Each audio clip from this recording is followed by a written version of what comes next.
Om Swastiastu. Hari ini kami akan membuat tugas sejarah. Sebelum itu izinkan kami memperkenalkan diri kami masing-masing. Perkenalkan, nama saya Gede Aditya Suwarnata. Saya Ikade Artama. Saya Kadek Dwi Hendra. Saya Komaria Abdul.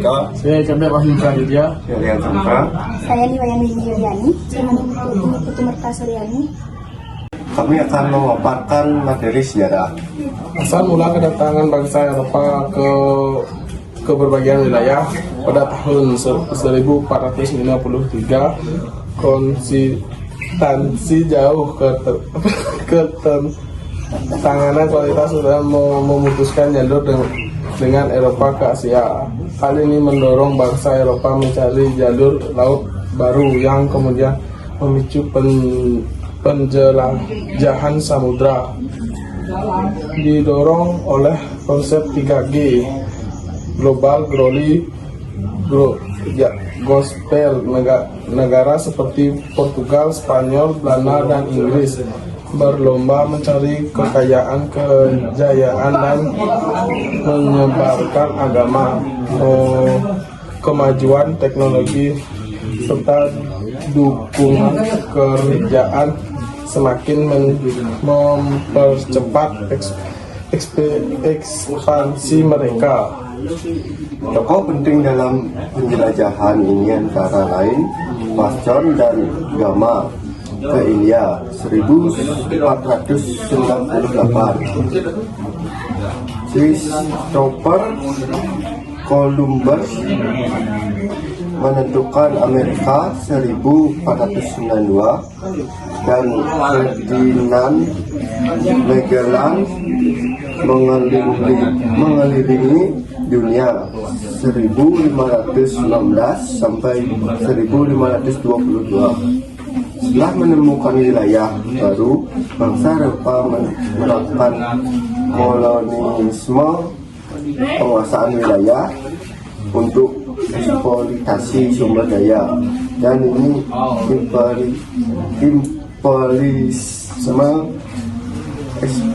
ekspansi politik dan ekonomi.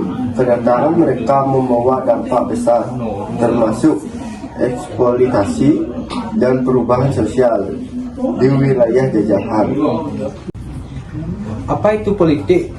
Divide et Impera, jelaskan bagaimana strategi ini digunakan oleh bangsa penjajah untuk menguasai wilayah kolonialnya. Politik divide et imperial, bahasa Latin untuk pecah belah dan kuasai, adalah strategi yang digunakan untuk menguasai suatu wilayah dengan cara memecah belah kelompok-kelompok di dalamnya agar mereka saling bersatu. Apa dampak positif jatuhnya Konstantinopel? Dampak positif jatuhnya Konstantinopel pada tahun 1453 yaitu penyebaran ilmu pengetahuan ke Eropa, kemajuan peradaban Islam, integrasi wilayah timur dan barat, meningkatkan teknologi militer. Bagaimana Konstantinopel berubah setelah dikuasai oleh Kesultanan Utsmaniyah? Setelah dikuasai oleh Kesultanan Utsmaniyah, Konstantinopel diubah menjadi ibu kota Kesultanan Utsmaniyah dan namanya diganti menjadi Istanbul. Kota ini mengalami transformasi budaya dan arsitektur dengan pembangunan masjid, istana, dan bangunan-bangunan bergaya Islam. Apa nama kapal Belanda yang datang pertama kali ke Indonesia pada tahun 1596? Nama kapal Belanda yang tiba pertama kali di Indonesia pada tahun 1596 adalah kapal De Liefde. Kapal ini merupakan bagian dari Armada Cornelis de Houtman yang menjadi ekspedisi Belanda ke Nusantara dan mendarat ke Pelabuhan Banten. Apa yang menjadi dampak negatif dari kolonialisme di Indonesia? Dampak negatif kolonialisme di Indonesia, eksploitasi sumber daya alam, penderitaan dan kemiskinan rakyat, kerusakan sosial dan budaya, ketimpaan pendidikan, penguasaan ekonomi oleh bangsa asing, hilangnya kedaulatan politik, diskriminasi dan ketidakadilan.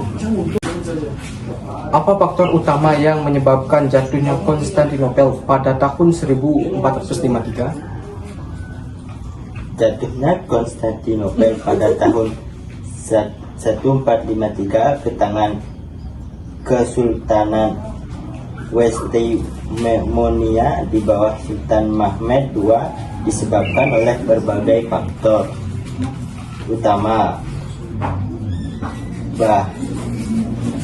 bahkan dari segi militer, politik maupun ekonomi, dan juga faktor utama yaitu pasukan yang lebih besar dan lebih terlatih, lintas mania yang menguasai selatan Kossus dan Tanus Emas, perpecahan antara Katolik dan Ortodoks, serangan terus-menerus. Apa nama organisasi dagang Belanda yang berkuasa di Indonesia sebelum dibubarkan pada tahun 1794? Nama organisasi dagang Belanda yang berkuasa di Indonesia sebelum dibubarkan pada tahun 1799 adalah Verenigde Oost-Indisch Compagnie VOC.